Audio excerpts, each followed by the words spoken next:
Been looking forward to this conversation for a long time. We're going to bring in our expert to try to figure out this Grok Imagine situation. I think he's real. Let's bring him in right now. This is from the School of Computer Sciences at Carnegie Mellon. It is Raed Ghani. Good to see you, sir. Good to see you too. All right. I think you're real. That's good. How would we prove that? Can we prove to each other we're real at this point? I don't think so. I don't think that's possible. That's part of the problem, right? But let's get to the issues here. In particular, it's this Grok Imagine. I stumbled upon it and then was just bewildered by the endless possibilities. Now, I'll admit, a lot of them are great. There's an old picture of me and my mom at my wedding 20 years ago. It's a still picture. I can make us animate and dance together. You know, it's really nice. You go back to even further than that. You can animate stuff and have some good times, make some jokes with your friends. But with that comes from other things that could be real problematic when it comes to marriages or relationships in the workplace or things like that, trying to set somebody up. The ability to do this, did you see it coming? Where are we right now on the ability to just manipulate not just pictures, but video images now that can be created from this stuff? Yeah, I mean, I think this has been around for a while. It's getting better and better, and Grok Imagine is not the first tool, right? There are other tool out there where you can use to create and manipulate videos. Even a few years ago, you could take a static still photo and create a little animation, from photos that look like a video. So it's not new. It's getting better. And I think the question is, what do we want to do with it? How far do we want to push it? Well, we'll get to that in a second. But the point is, it's easier than ever. Like even someone like me, I'm not a professional when it comes to this. I didn't know the stuff you just mentioned was around for a couple of years, but it's in my hand right now. Within 20 seconds, I can do just about anything I want. That's right. Yeah. Okay, so that's the issue now, which is why it's coming forward. And when I show people this, they are flabbergasted, even though you may not be. And that's why you're the expert and why we have you on here.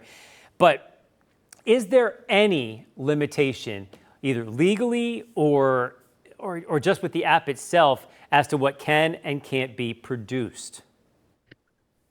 I don't. So again, not a lawyer, and as far as I know, there are not many laws around today that govern any of these things, right? So what I don't know is in Groks, like if you go to the website at the bottom, there's going to be this tiny terms of use fine print, and that's going to be a few pages of text that might tell you what you can and cannot do with it.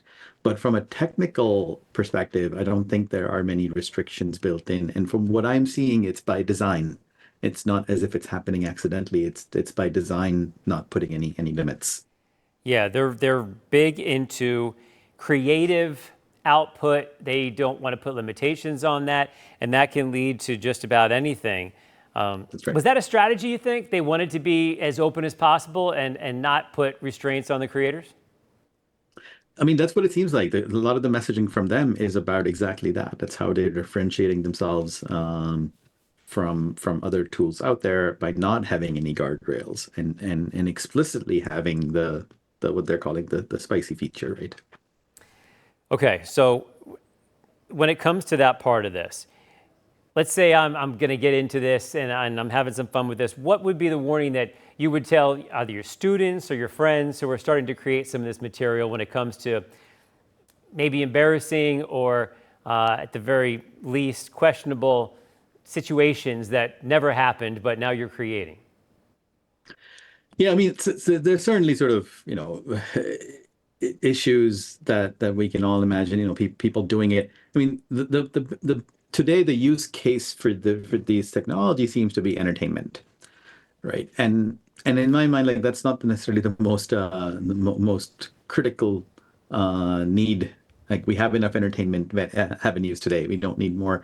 But I think and I think that typically these types of tool creators will argue, well, there are all these other really important things that we could solve with the same technology. And today I don't think we have the more useful, important, critical use cases. All we have are some these entertainment use cases. And the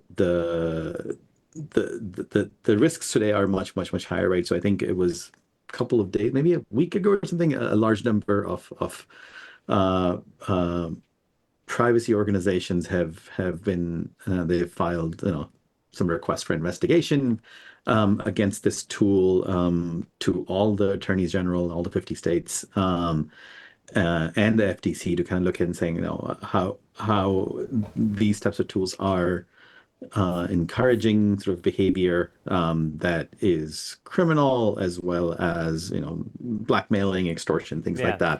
that. So I think it's we're going to see what happens based on that. Well, what would you do? So, I mean, let's say someone from your class maybe didn't like the grade you gave them, who knows what it is, a colleague who wants the promotion over you, creates imagery of you, intimate with a student, and now says, look what this guy did. And, what is your recourse?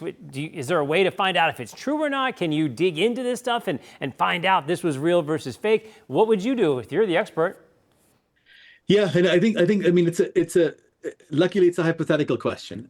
Right now, yeah.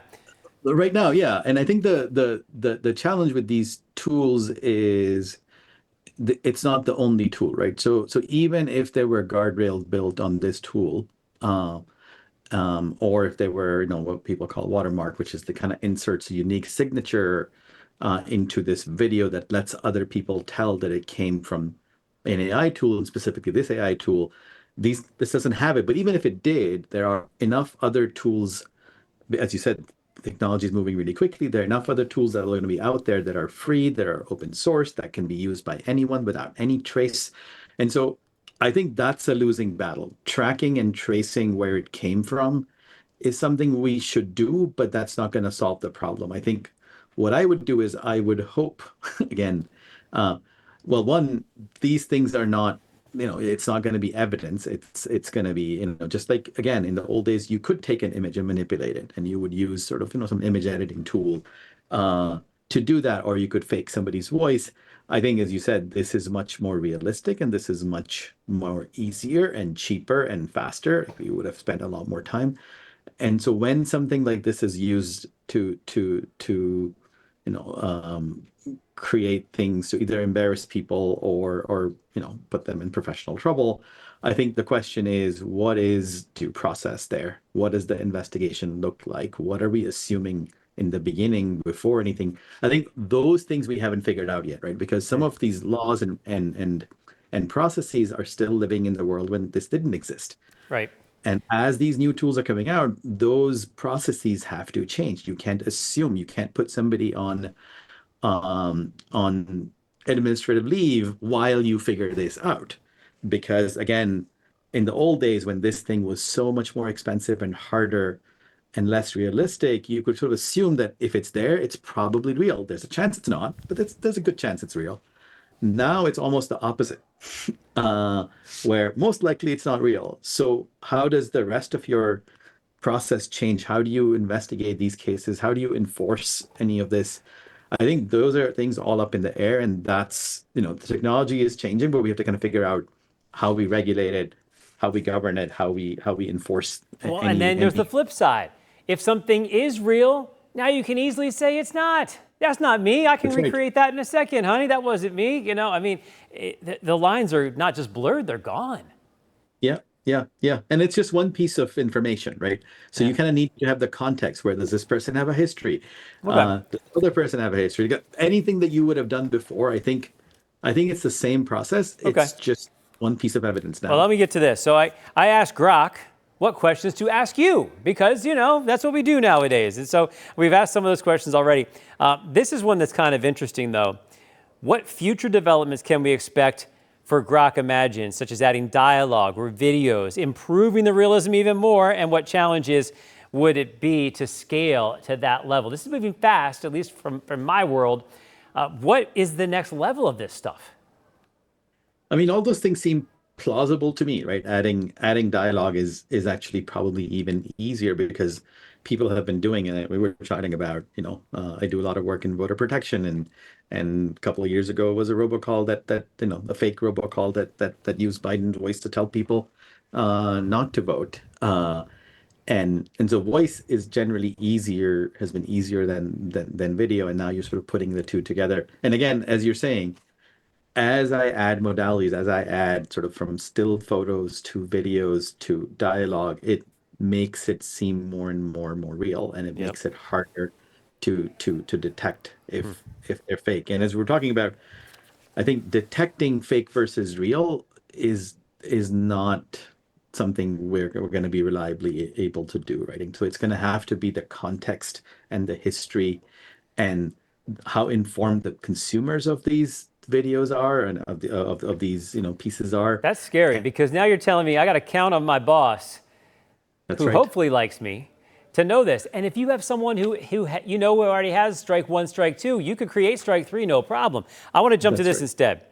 I did ask Grok as well, what about defamation, harmful content? Can I get sued for things I create on Grok Imagine? And it says, yeah, if generated content spreads misinformation, defames someone, incites harm, you could be sued for that. AI tools like Grok don't absolve the users from responsibility. The courts treat the user as the publisher. Yeah, I mean, the sort of thing is that there's no law specific to AI. It's if you can trace it back to the individual, then all the laws around, again, I'm not a lawyer, so this is kind of my understanding is any law that was about any information you were propagating or creating existed yesterday still exists today. Yeah. But the tools have made it so much easier to do so that it does change the amount of information and even the capability of organizations, regulatory organizations, to even find, to kind of investigate these things. Like we Yeah, don't this have the this is capacity. scary. You're not easing my concerns right now, even though they're the realistic answers. I hear you. I checked with Grok as well, and it says this: no lawsuits yet, but in summary, Grok Imagine democratizes creativity. It doesn't shield you from legal consequences. The risks are real, especially for shared or monetized content.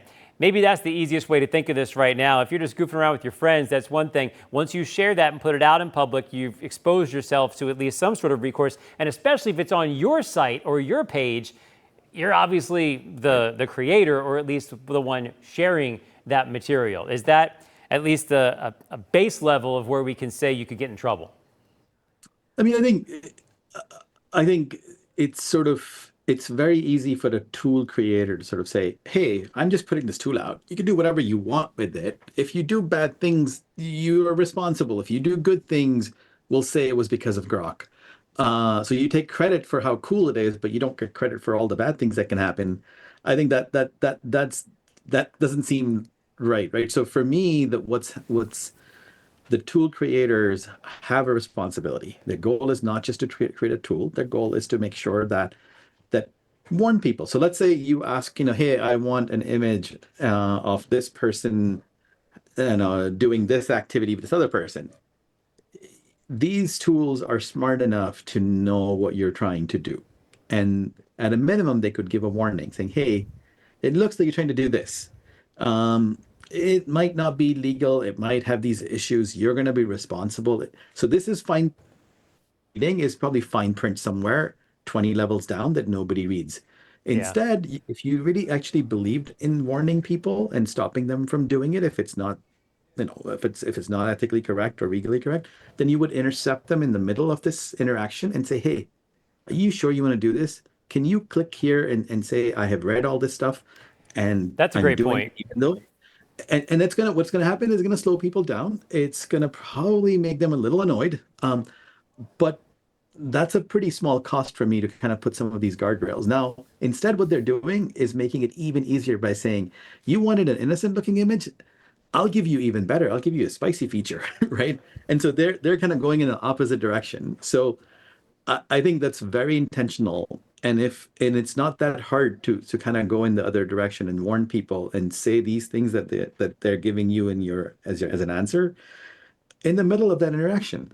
Yeah. Um, and then you can hold people accountable and say, you knew, you were told 5 times and you still continue to do it. You intended to do this. That could be the future. Like you said, at this point, the only thing everybody agrees on is you don't want to deep fake politicians and you don't want images of minors that are inappropriate. But that's about all we've agreed on so far when it comes to the laws and basically society.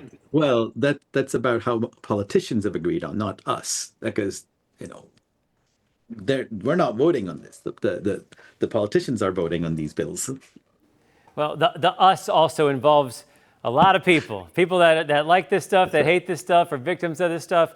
And we won't even go into the AI assistants who have their own spicy modes that they like to talk about. And they steer you in some interesting directions really fast. And that could be a topic for another day.